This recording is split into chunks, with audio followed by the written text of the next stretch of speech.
En Italie, c'est également à l'Épiphanie que les enfants sages se voient récompensés, non plus par les rois mages, mais par la Befana.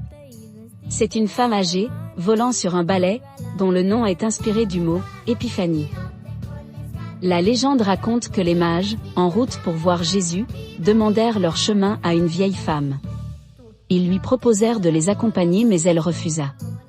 Puis, prise de remords, elle prépara un panier rempli de fruits secs et de petits gâteaux et se lança à leur recherche. Elle ne les retrouva jamais. Mais elle offrit des cadeaux aux enfants qu'elle rencontrait sur sa route. C'est une femme petite et âgée. On la représente souvent avec un nez crochu. Elle porte un châle et un fichu sur la tête.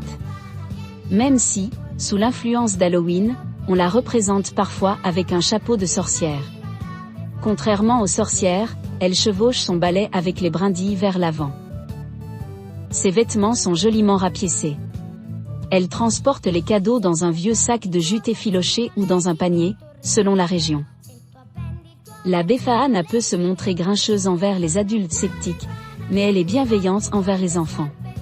Elle dépose les cadeaux dans les chaussettes par la cheminée, ce qui incite certains à faire le plus long bas qui soit.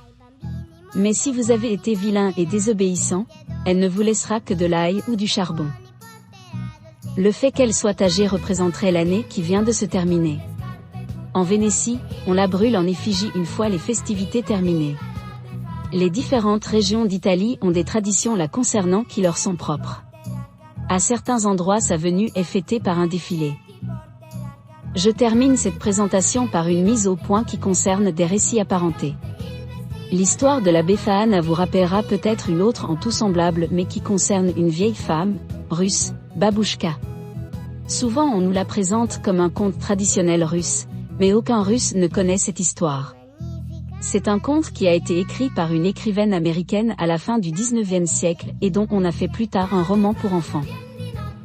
Et si vous entendez parler d'une légende russe qui fait d'un quatrième roi mage le Père Noël, ce récit n'a rien de russe. C'est un livre écrit par un auteur allemand. Même s'il met en scène un prince russe qui s'attarde en chemin pour faire le bien, les Russes vous diront qu'ils n'en ont jamais entendu parler.